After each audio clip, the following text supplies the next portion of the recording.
question. Do you like my shirt? My planet shirt?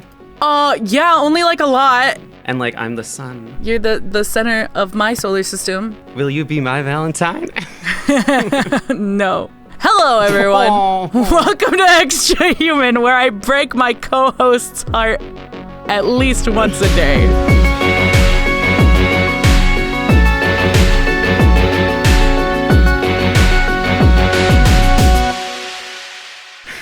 I say that, but you're the one who's married, and I'm alone in my... Well, I'm still under my bed. So, Garrett, what are we doing with space stuff today? Well, I like spaceships a lot, right? Like, I love How much space is a lot? and spaceships. A lot. Almost to the level of sexually, but not quite. But today, I figure we can kind of take it there a little bit, and we're going to have a look at some of the most iconic spaceships in science fiction and break them down by their aesthetic qualities and just kind of assign arbitrary meanings to how they look and sort them by how bangable they are. And if you want to follow along at home, the article we're looking at, because we decided instead of digging through and ranking our most iconic, we would just see if someone else had a list. GameSpot put out a list of the 26 most iconic sci-fi movie ships. Came out a year and a half ago, so very up to date. Yes. So how do you want to get this thing rolling? And do we have any qualifications for bangableness in spaceships? I don't know. It's just kind of arbitrary. Like... You know, why are we attracted to anything in this world? It's just kind of a product of how we're wired in our upbringing. And, you know, humans are weird. Humans can get attached to anything, like have a sexual and aesthetic yearnings for anything. There's like facial patterns. We see facial patterns in everything. People fall in love with anything. There's like that one guy who married his real life doll. Actually, that's a really good criteria if we want to use that. Like the face of the ship. If the ship has a face, what does that face look like? Let's judge it by its face. So, what ship do you want to look at first? Or do you want to go in? Well, let's look at the first one on this list. Discovery 1 from 2001: A Space Odyssey. You seen that? It's the same. Are you a superhero? No. Or is that the face? That's the face of the space. Oh my god. I totally see what you mean. It's like... Nailed it. Fade in.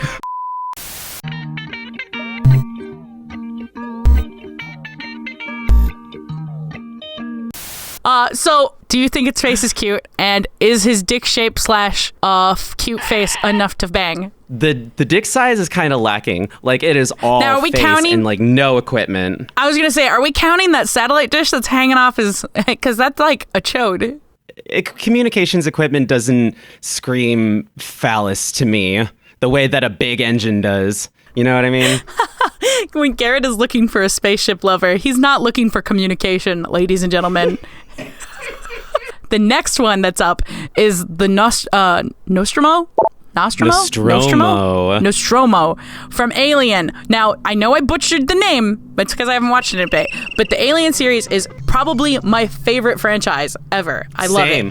Almost same. Like, favorite theatrical American live-action movie? Yes. Absolutely is Alien. I mean, it doesn't exactly... I can't really find a facial pattern on this thing, but it's definitely dick-shaped. It looks like a fucking vibrator. Have you seen the ones that are like a dick, and then it curves like this to get the clitoris? Oh my god, oh my god! I am going to forever remember that top bit as the anus tickler. And that would actually fit in an Alien movie. Like, that ship, like, literally just flying into a fucking opening... Whichever one you want to go with. It kind of depends on which part you need it to go to, I guess. Anyway, let's move on. And you got Mars Attacks, your basic nipple pasty looking spaceships. Nothing dick-like about that. And just like really excessively smooth. They have no face. I feel like if you're into the flying saucers from Mars Attack, you're the person that when someone asks you, are you a boobs or an ass man? You're like, I think they're both great, man. It's like, that's your go-to answer for the flying saucers. What's your favorite spaceship? Flying saucers. Oh, hell yeah! The D-79TC Pelican from Halo! Hoorah! I'm identifying as an attack copter just looking at it. Stupid joke. So it's in Halo. I guess that makes sense because it looks very military industrial complex. It looks very like war on Iraq. Yeah, it does. But here's the thing. When you fuck a D79 TC Pelican, you're not just fucking a D79 TC Pelican. You're fucking America. And possibly Master Chief. Oh. I am a terrible sci-fi fan because I'm constantly like, I love space. I love space. All of my friends will rat on me. I have not watched Firefly all the way through. You watched Firefly, didn't you? I did. So how do you feel about the Serenity? I thought Serenity was kind of goofy looking. Like, I don't think Serenity's hot. Serenity's an acquired taste. The whole gooseneck aspect of Serenity is not something I can easily get into. It's kind of strange. Maybe I have a bit of a double standard because we're going to be comparing this to the Enterprise D later, and the D and all the Enterprises have a serious neck, but they have like a head and a neck. They're very elegant and fluid, but like the Serenity's neck, it's just like... That's a really, really cool comparison that you just made, that Serenity is rather clunky and goosenecky and weird, whereas the neck on the Enterprise is rather elegant. The ship's design is elegant. And when you think about what they're used for in their respective series, the Serenity is an old junker. When you think about it, it's just this kind of clunky piece of shit that waddles its ass across the galaxy. On a first date with Serenity, where would you take this beautiful gooseneck ship? Probably KFC. This is my soul coming out. Next is Axiom from Wall-E. Now, this is a ship that I haven't really thought about in a long time, probably because it's not super inspiring to me. I wouldn't fuck it just because it reminds me of a rubber duck. It does kind of have that look to it, but that's fitting for the ship. It's just kind of aimlessly floating along in space while all the people inside get big and squishy. Like big rubber ducks. It's just rubber ducks and rubber ducks and rubber ducks. It's a pregnant woman on the ship. It's a rubber duck within a rubber duck within a rubber duck. It's meta. When you look at it, like, you can see a lot of similarities between it and a cruise ship. Yeah. Especially at the bow. And the thing is that I think was the initial design for it. Let's face it, cruise ships generally aren't that sexy. That's one of the few things, like, I fly and stuff. You'll never catch me dead on a fucking cruise ship. Fuck that. Let's continue. Alien Mothership from Close Encounters of the Third Kind. I mean, I always love a ship with no name. It's very mysterious. It's kind of hot. It's been a long time since I've seen Close Encounters of the Third Kind, but I remember it all being very 70s, and I remember you not seeing very much of the ship itself because the whole thing is just covered in lights. That aspect to me, it makes it look even cooler. The lights on it give it a weird scale. No, I think it is very impressive, but it does very little for the sex appeal to me. And I like colored light, but it has no face. You can't tell where its engine is. It's kind of like the saucers. You don't know what you're trying to go down and tweak. It's got to be accessible. This is a little too alien, I guess. Well, then what about the Eagle 5 from Spaceballs? Because that bad boy is not alien at all. Oh, my goodness. That thing is an RV, and I want to live in it. Yo, okay, hold on. You've seen Napoleon Dynamite, right? A long time ago, but yes. The Eagle 5 is basically Uncle Rico. I used to be able to throw pigskin. Oh my god. Oh, you've murdered this machine. It didn't deserve the death you've just given it. I know, and you have a soft spot for RVs too. So like an RV that's a spaceship. I'm sorry. I don't know if I would fuck the Eagle 5 because it looks like it'd give me tetanus, but I would for sure live in it. Fair enough. Heart of Gold. Heart of Gold is literally a ball. It's an anal bead. One single anal bead. Yeah, you can see where the thread used to go before they snipped it.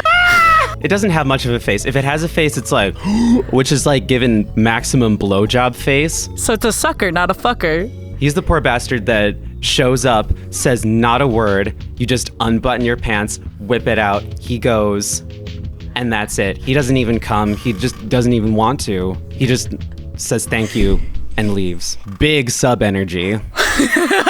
Let's have a look at the TIE Fighter, specifically Vader's TIE Fighter. This is the lady that you gotta buy dinner for first, before she does anything with you. All I want to do is make grandma jokes. Because it's a classic.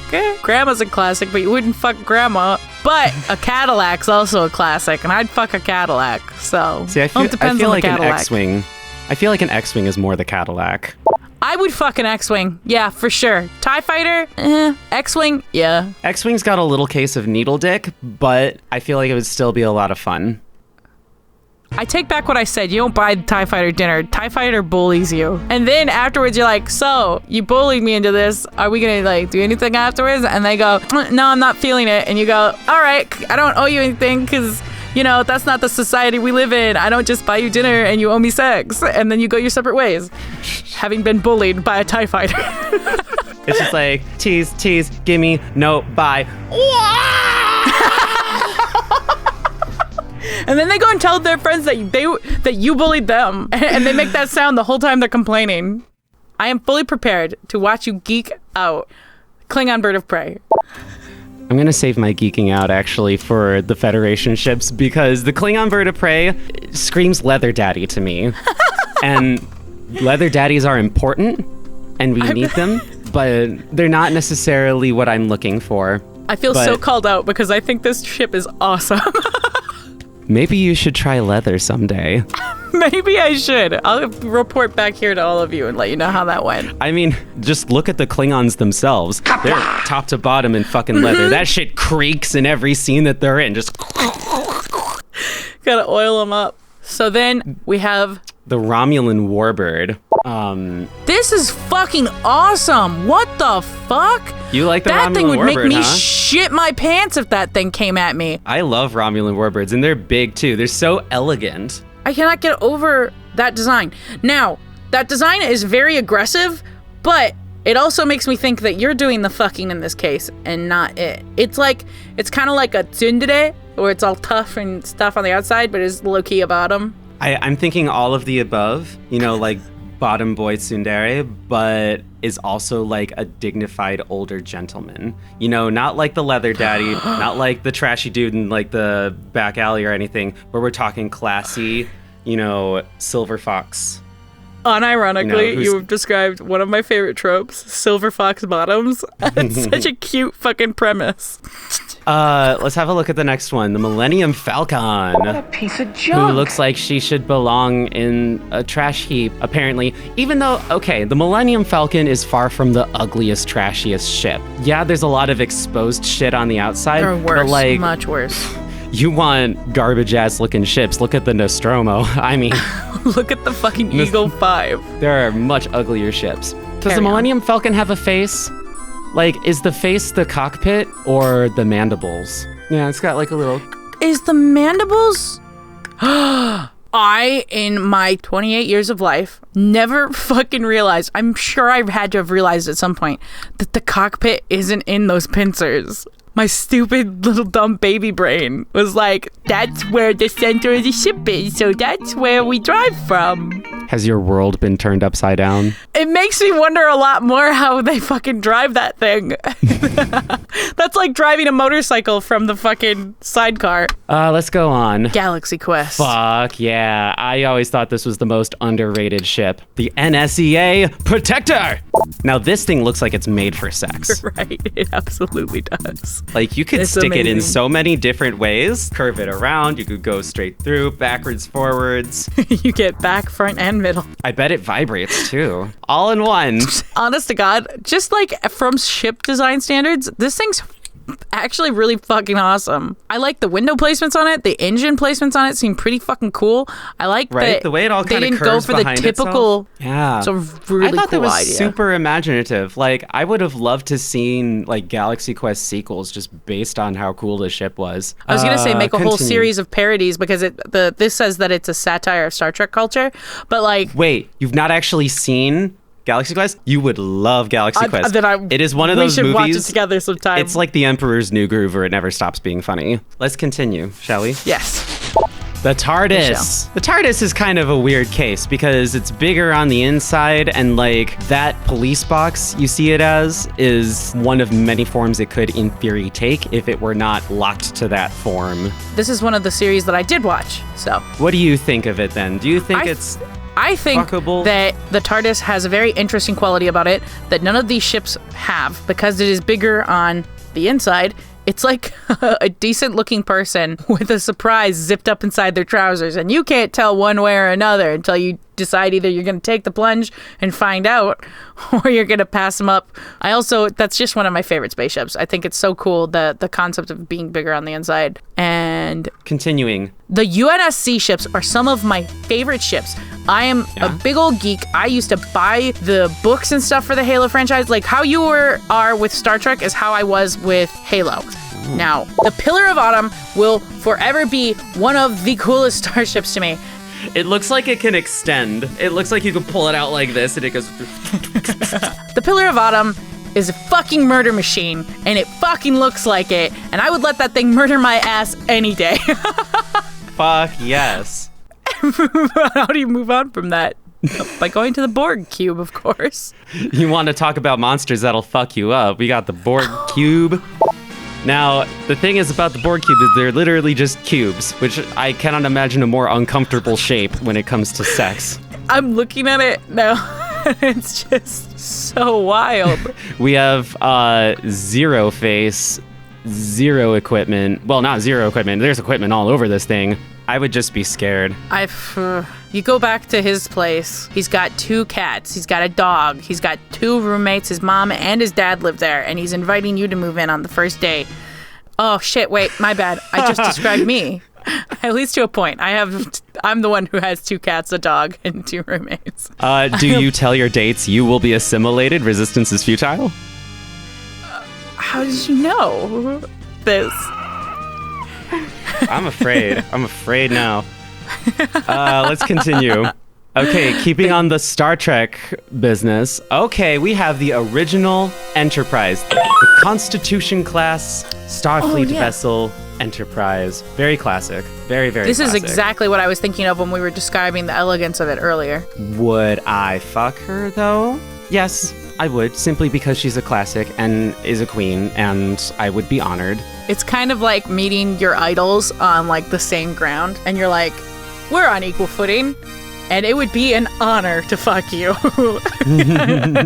Okay, so I know it doesn't come up on this list, but as long as we're on the original Enterprise, look at the Enterprise D. Enterprise because D. that is a ship that I want to talk about. This whole thing was just an excuse for you to talk about the Enterprise D. Don't call me out like that. Basically, yeah. The Enterprise D is my favorite fucking ship, okay? She is so elegant and smooth, and like you can tell she's got such a big fucking brain. Like, you know how we were talking about necks earlier? Look at her neck. Look at how smooth and graceful her neck is. Like, I just want to put like diamonds and pearls all over it.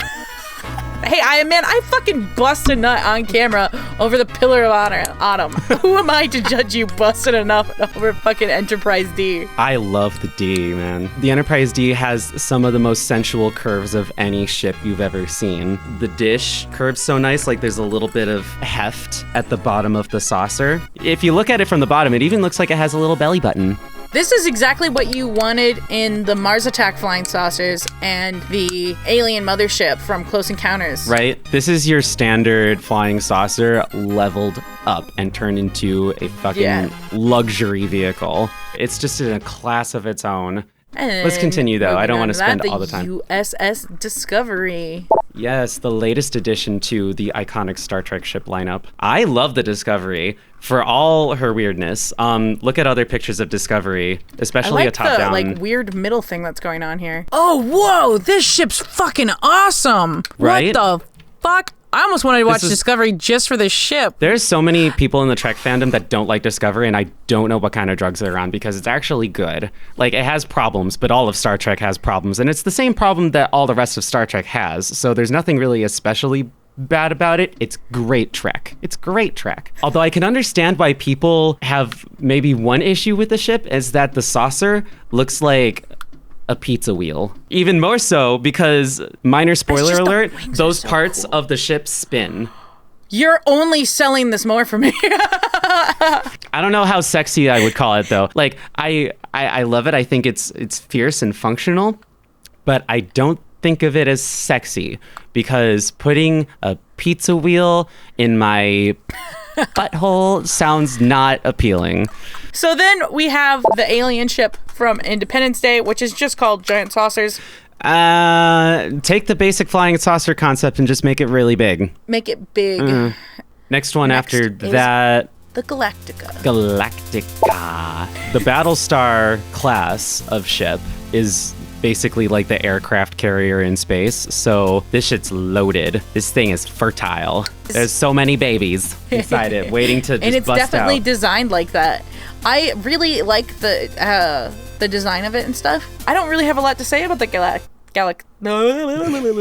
Yeah, I don't really have much to say about it either, especially since I never really watched Battlestar Galactica. I probably should. I really actually do enjoy the show. I watched it when I lived in Michigan. I didn't watch all of it, but I would watch bits and pieces and stuff when it was on when I was over at my uncle's house, and we'd smoke weed together and watch the sci-fi. Well, Comet, which is an amazing... It's like what sci-fi wanted to be. It's like all classic sci-fi stuff. I love it. I bought a Roku specifically for that. Nice.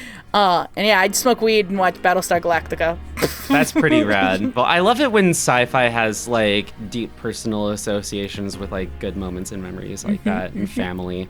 Like I have that same relationship with Star Trek because I watch that with my family a lot. Let's have a look at the last ship on this list, the Imperial class Star Destroyer. All right, I have an image. Bear with me while I describe it to you. Okay. I am waiting. So you remember the opening scene of Star Wars: A New Hope, right? Okay. Now imagine a gaping ass. And then you just have the ship coming down from the top of the screen. Dun, dun, dun, dun, dun. And it just goes straight into this ass forever and ever and ever. While John Williams fucking blasts a score in your face. Ba, ba, ba, ba, ba. You are not fucked. Getting endlessly fucked. Like that. And that's the Imperial class Star Destroyer because he's going to destroy your star. Bruh, what the fuck? Honestly, I'd buy tickets immediately, right now. When is the spinoff? I'm ready. All right, so that was our last guy on that list. Anyway, thank you everybody for sticking with us on this wild ride. I hope you enjoyed it. Michael coming at you from under my bed once again. And this is Garrett coming to you from the Sonic Ring store. 10 out of 10. Thanks for watching, guys. Don't forget to like, comment, subscribe. And stay extra. Bye.